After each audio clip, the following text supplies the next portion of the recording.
என் நெஞ்சில் குடியிருக்கும்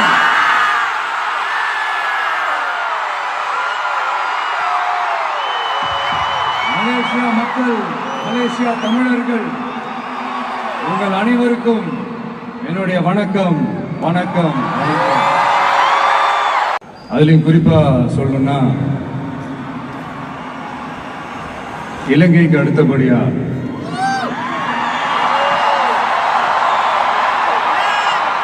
அதிகமான தமிழர்கள் வாழ்ற ஊர்னா நம்ம மலேசியான்னு சொல்லலாம்.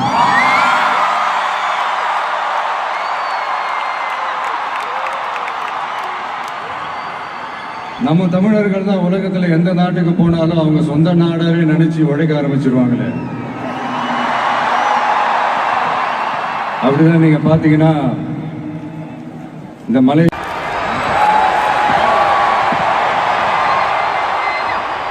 அப்படின்னு நிறைய பேர் சொல்லி கேள்விப்படும் போது உண்மையிலே ரொம்ப சந்தோஷமா தான். இங்க இருக்கிற முருகன் கோயிலுக்கு மலையாக்காரங்க காவடி எடுத்துட்டு போறாங்க.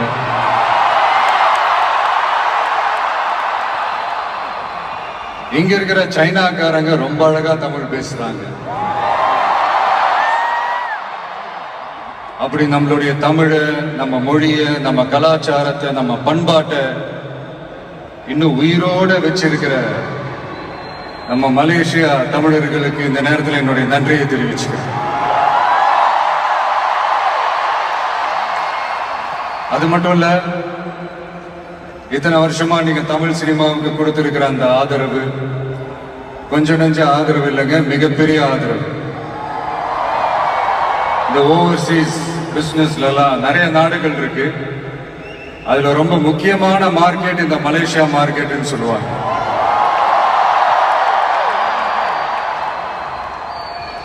நம்ம நண்பர் அஜித் நடிச்ச பில்லான்னு சொல்லலாம்.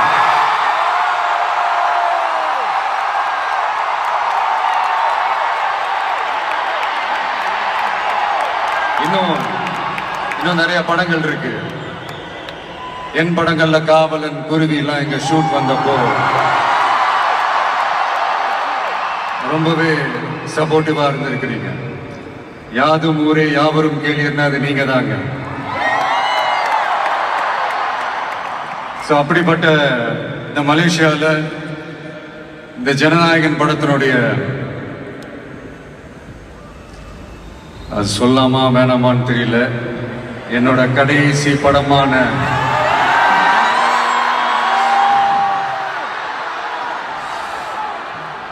I know it's a little painful, right? என்ன பண்றது, சரி அதை விடுவோம்.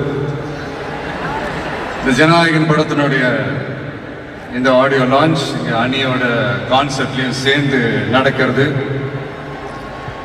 உண்மையிலே ரொம்ப பெருமையா இருக்கு. பிளஸ் இந்த மலேசியா கவர்மெண்ட்டுக்கும் இந்த நேரத்தில் என்னுடைய நன்றியை தெரிவிச்சு,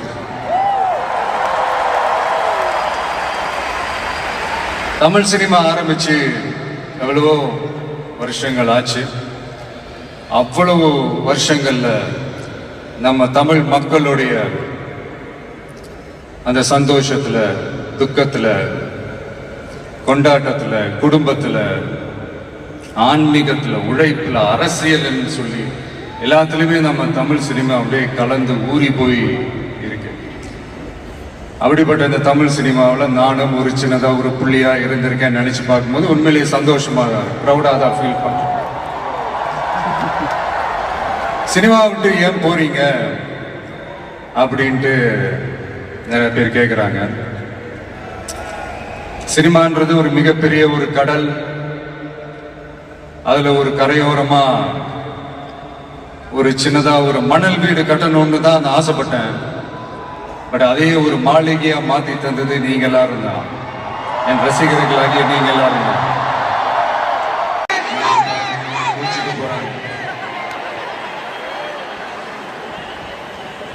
ஒரு குட்டி கதை மாதிரி ஒரு ஆட்டோக்காரர் ஒரு கர்ப்பிணி பெண்ணை ஆட்டோல ஏத்திக்கிட்டு ஹாஸ்பிட்டலுக்கு போறாங்க. பெரிய மழை பெஞ்சுக்கிட்டு இருக்கு. அப்ப அவர்கிட்ட இருந்த அந்த கொடைய அந்த கர்ப்பிணி பெண்ணை கிட்ட கொடுத்துட்டு இதை எடுத்துக்கிட்டு போமா அப்படின்னு சொல்றாங்க. அப்ப அந்த பொண்ணு சொல்றாங்க, ஆனா இது எப்படி நான் உங்ககிட்ட நான் திருப்பி கொடுக்கறது? அதுக்கு அந்த ஆட்டோக்காரர் சொல்றாரு, வேற யாருக்காவது தேவைப்படுறவங்களுக்கு கொடுத்துருமா அப்படின்னு சொல்லிட்டு அவர் போயிடுறாரு. அந்த கர்ப்பிணி பெண் அந்த கொடையை எடுத்துக்கிட்டு ஹாஸ்பிட்டல் வாசலுக்குள்ள போகும்போது அந்த வாசல்ல ஒரு பெரியவர் மழைக்கு பயந்துக்கிட்டு அப்படியே கை கட்டிக்கிட்டு நின்றுட்டு இருக்கிறாரு. அந்த கர்ப்பிணி பெண் அந்த கொடைய அந்த பெரியவர்கிட்ட கொடுத்து, ஐயா இதை எடுத்துட்டு போங்க ஐயா அப்படின்னு சொல்றாங்க. அதுக்கு அந்த பெரியவர் இதே மாதிரி கேட்கிறாரு, அம்மா நீங்க யாருன்னு எனக்கு தெரியாது, எப்படிமா இந்த கொடையை நான் திருப்பி உங்ககிட்ட கொடுக்கறது? அதுக்கு அந்த பொண்ணு சிரிச்சுக்கிட்டே சொல்றாங்க, வேற யாருக்காவது தேவைப்படுறவங்களுக்கு கொடுத்துருங்க ஐயா அப்படின்னு சொல்லிட்டு போயிடுறாங்க. உடனே அந்த பெரியவர் கொடையை எடுத்துக்கிட்டு பஸ் ஸ்டாப்புக்கு வராரு. பஸ் வருது, ஏறி போகும்போது அங்க பாக்குறாங்க ஒரு பூக்கார அம்மா பூவை வச்சுக்கிட்டு ஒரு அட்டையை இப்படி மழைக்காக பிடிச்சிக்கிட்டு உட்கார்ந்துட்டு இருக்கிறாங்க. பெரியவர் போய் அந்த கொடையை அந்த பூக்கார அம்மா கிட்ட கொடுத்துட்டு அவர் பஸ் ஏறி போயிடுறாரு. பூக்காரம்மா அந்த கொடையை எடுத்துக்கிட்டு வீட்டுக்கிட்ட வரும்போது அங்க ஒரு ஸ்கூல் படிக்கிற பொண்ணு பேக் எல்லாம் மாட்டிக்கிட்டு மழையில ஓடி வர்றாங்க. அவங்க போய் அந்த ஸ்கூல் பொண்ணு கிட்ட கொடையை கொடுத்துட்டு, மழையில நனையாதம்மா இதை எடுத்துக்கிட்டு போங்க அப்படின்னு சொல்றாங்க. அந்த பொண்ணு தேங்க்ஸ் அப்படின்னு சொல்லிட்டு வீட்டுக்கிட்ட வரும்போது அந்த பொண்ணோட அப்பா பதட்டத்தோட வாசல்ல நின்றுட்டு இருக்கிறாரு. பொண்ணு மழையில நனைஞ்சுக்கிட்டு வரணுமே அப்படின்ட்டு. அந்த அப்பா வேற யாரும் இல்ல, அந்த ஆட்டோக்காரர்.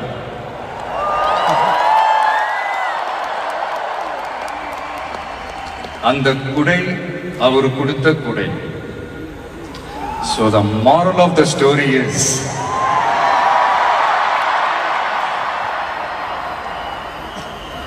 முடிஞ்ச வரைக்கும் எல்லாருக்கும் சின்ன சின்னதா ஒரு நல்லது, சின்ன சின்னதா ஒரு ஹெல்ப், அது செஞ்சு இருந்து பாருங்க. லைஃப் ஒரு மாதிரி ஜாலியா இன்ட்ரெஸ்டிங்கா இருக்கும். ஒரு ஃபேமஸ் சேயிங் ஒன்று இருக்கு, வெள்ளத்துல தவிக்கிற ஒருத்தருக்கு நீங்க படகு கொடுத்தீங்கன்னா பாலைவனத்துல நீங்க தவிக்கிறப்போ அது ஒட்டகமா வந்து நிற்கும். இப்ப யாராவது உங்களுக்கு ஏதாவது கெடுதல் செஞ்சுட்டாங்கன்னு வைங்களேன், அது நீங்க பழி வாங்கிட்டீங்கன்னு வைங்களேன், அந்த நாள் முழுக்க நீங்க சம மகிழ்ச்சியா இருப்பீங்க. எப்படி பார்த்தல, எப்படி பழி வாங்கினேன். ஆனா அதே மனுஷனை மன்னிச்சு விட்டு பாருங்க, வாழ்நாள் முழுக்க நிம்மதியா இருப்பீங்க. அதனால யாரையும் கஷ்டப்படுத்துறதுக்கோ, யாரையும் அவமானப்படுத்துறதுக்கோ, யாரையும் பழி வாங்குறதுக்கோ இல்லைங்க இந்த வாழ்க்கை. நான் முடிஞ்ச வரைக்கும் முன்னாடியே சொன்ன மாதிரி சின்ன சின்னதா ஒரு நல்லது, ஒரு சின்ன சின்னதா ஹெல்ப், இது செஞ்சு பாருங்களேன். எங்கேயோ ஒரு இடத்துல ஃபியூச்சர்ல உங்களுக்கு இது கை கொடுக்கும் அப்படின்னு நான் நம்புறேன். பிடிச்சிருந்தா எடுத்துக்கங்க, இல்லைன்னா விட்டுருங்க. Free advice. இப்போ இந்த ஈவெண்ட், இந்த ஹீரோ ஆஃப் திஸ் ஈவெண்ட்டுக்கு வருவோம், மிஸ்டர் அனிருத். அவருக்கு நான் ஒரு பேர் வைக்கலான்னு இருக்கேன், MDS. Anybody? Ramya, can you guess? Vijay, can you guess? MDS. தெரியல சார், நீங்களே சொல்லுங்க. Musical departmental store. அதாவது அந்த ஸ்டோரை திறந்து நீங்க உள்ள போயிட்டீங்கன்னா அன்லிமிட்டடா என்ன வேணுமோ, எவ்வளவு வேணுமோ எல்லாத்தையும் எடுத்துக்கிட்டு ஹாப்பியா வரலாம். அது சாங்ஸா இருக்கட்டும், பிஜிஎம்மா இருக்கட்டும், இல்ல பேக்ரவுண்ட் ஸ்கோர்ல அந்த பிட் சாங்ஸா இருக்கட்டும், எஃபெக்ட்ஸா இருக்கட்டும், இந்த மாதிரி என்ன டிசப்பாயிண்ட் பண்ணதே இல்லை அனி. அது என்னுடைய படம் ஆல்பமா இருக்கட்டும், இல்ல மற்றவங்க படம் ஆல்பமா இருக்கட்டும், படிப்படியா ஏறி போய்கிட்டே இருக்கிறாரு. ஸோ ஹாப்பி ஃபார் யூ அனி. அண்ட் என்னுடைய டைரக்டர் H. வினோத் ஒரு சமூக பொறுப்புள்ள ஒரு இயக்குனர் சொல்லலாம். ஒரு கமர்ஷியல் படமாகவே இருந்தாலும் அதுல ஒரு சமூக பொறுப்புள்ள விஷயங்கள் சொல்லணும், சில நல்ல ஐடியாலஜிக்கல் விஷயங்களை சொல்லணுன்றதுல ரொம்ப கவனமா இருப்பாங்க. ஆல்ரெடி ரெண்டு வாட்டி படம் பண்றதா இருந்தது. ஸோ அதெல்லாம் மிஸ் ஆகி இந்த ஜனநாயகன் படத்தில் 2 பேரும் சேர்ந்து ஒர்க் பண்ணதில் ரொம்ப சந்தோஷம். அண்ட் என்னுடைய வில்லன் பாபி டியோல், அவருடைய ஸ்க்ரீன் ப்ரெசன்ஸே நெக்ஸ்ட் லெவல் தான். ஆக்சுவலாக அவருடைய 2 முக்கியமான 2 படங்கள் தான் அதுலேருந்து இன்ஸ்பயர் ஆகி பண்ணது தான் பிரியமுடன், வில்லு எல்லாமே. சார் முக்கியமான படங்கள்லாம் அது என்ன படம் எங்களுக்கு தோண மாட்டேங்குது. அது எதுக்குமா? அதான் நான் ஷூட் ஸ்பாட்டில் அவர்கிட்ட சொல்லும் போது இதே தான் நான் சொன்னேன். சார் உங்களுக்கே தெரியாமல் உங்கள் 2 படத்தை நாங்கள் சுட்டுட்டோம் சார் அப்படின்ட்டு. அவர் அப்படியே விச் மூவி அப்படின்னாரு. ஐயோ நம்மளே வாய் கொடுத்து மாட்டிக்கிட்டு இருக்கோம். அதனால அது மாதிரி நிறைய இன்ஸ்பயர் ஆயிருக்கும் அவருடைய படங்கள் பார்த்து. அதுதான் சொல்ல வந்தேன். குடும்பங்கள் கொண்டாடும் டாட்டரா கூட மாறிடுவாங்க அப்படின்னு தான் நான் நினைக்கிறேன். என்னுடைய நல்ல ஒரு ஃப்ரெண்ட் அவங்க. அண்ட் பூஜா, தமிழ் சினிமாவின் மோனிகா பெலுஜி, அவங்களுடைய நடிப்பாக இருக்கட்டும், டான்ஸாக இருக்கட்டும், ஸ்க்ரீன் ப்ரெசன்ஸாக இருக்கட்டும், எல்லாமே next level. And Prakash Raj, ஜென்ரலாக ஹீரோவுக்கும் ஹீரோயினுக்கு தான் நல்ல இந்த ஒரு கெமிஸ்ட்ரி ஒர்க் அவுட் ஆகும்னு சொல்லுவாங்கல்ல. எனக்கு ஆக்சுவலாக எனக்கும் பிரகாஷுக்கும் நல்ல கெமிஸ்ட்ரி ஒர்க் அவுட் ஆகும். இந்த ஹீரோ வில்லன் அந்த காம்போ நான் சொல்றது கில்லி டேஸ்லேருந்தே சொல்கிறேன். கில்லியாக இருக்கட்டும், போக்கிரியா இருக்கட்டும், சிவகாசியா இருக்கட்டும், இல்லை இப்போ ஜனநாயகன் வரைக்கும் அந்த ப்ராசஸ்ல நான் ரொம்பவே என்ஜாய் பண்ணேன். தேங்க்யூ பிரகாஷ். அண்ட் முக்கியமாக என்னுடைய ப்ரொடியூசர் கேவிஎன் சார், அவங்க ஆக்சுவலாக இந்த படம் 2023 அந்த பேச்சுவார்த்தையெல்லாம் ஸ்டார்ட் ஆயிடுச்சு. இந்த மாதிரி படம் பண்ண போகிறோன்ட்டு. அதே நேரத்தில் நான் வந்து என்னோட இந்த பொலிட்டிக்கல் சைடும் அது அந்த அனௌன்ஸ்மெண்ட்லாம் வந்துருச்சு. அப்போ நான் அவர்கிட்ட நான் கேட்ட ஒரே ஒரு விஷயம் தான் அவர்கிட்ட நான் கேட்டேன். சார் சும்மாவே என் படத்துக்கு பிரச்சனை வரும், இதில் வேற ட்ராக்கை நோக்கி போகிறேன், எப்படி சார் இந்த டைமில் நீங்கள் படம் எடுத்து பண்ணுறீங்களா பரவாயில்லையான்னு கேட்டேன். அவர் அதெல்லாம் யோசிக்கவே இல்லை, இமீடியட்டாக பண்ணலாம் அப்படின்ட்டு அந்த பாசிட்டிவ் வைபை எங்கள் மேலே திருப்பி விட்டார். ஸோ இந்த நேரத்தில் அந்த படம் நீங்கள் எடுத்து பண்ணதுக்கு ரொம்ப நன்றி சார். ஏன்னா அதுலேருந்து ஸ்டார்ட் ஆகி இன்னைக்கு இந்த ஆடியோ ஃபங்க்ஷன் வரைக்கும் வந்து நின்றுருக்கிறோம். எதுலையுமே தலையிட மாட்டார். நம்மளுடைய கோ ப்ரொடியூசர்ஸ் ஜெகதீஷ், லோஹித்லாம் சொல்லுவாங்க, இவர் என்ன சார் எதுலையுமே தலையிடவே மாட்டாரு, என்ன நடக்குது ஏது நடக்குது, ஷூட்டிங் நடக்குதா இல்லையா, என்ன செலவாகுது, எதுவுமே கேட்க மாட்டேன்றாரு. அது ஒரு விதத்தில் ப்ளஸ் ஆகவே இருந்தாலும் இன்னொரு விதத்தில் மைனஸாகவும் இருக்குது அப்படின்ற மாதிரி விளையாட்டாக சொல்லிட்டு இருப்பாங்க. ரொம்ப அவருக்கு இந்த மாஸ் ஃபிலிம் வலுவான எதிரிகள் இருக்கணும்.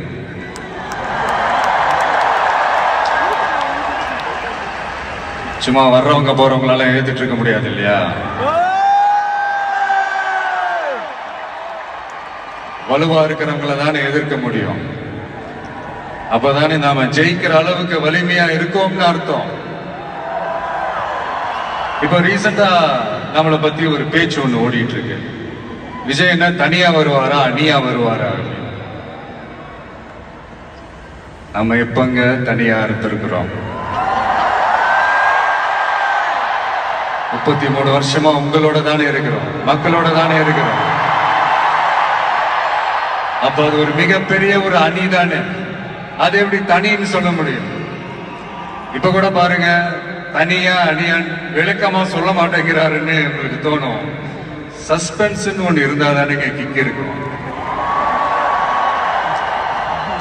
இதெல்லாம் கைத்தட்டலுக்காக நான் சொல்லல, மனசுல இருந்து பேசுறேன், மக்களுக்காக பேசுறேன். மக்களுக்காக பேசுறதோட மட்டும் நிப்பாட்டிடக்கூடாது, அதை செய்யணும். எல்லாத்தையும் விட முக்கியம் செய்யறத தான் சொல்லணும். So 2026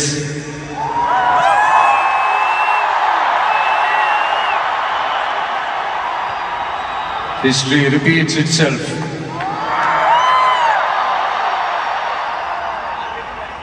Let's be prepared to embrace it for the people. Thank you, Malaysia. Thank you once again.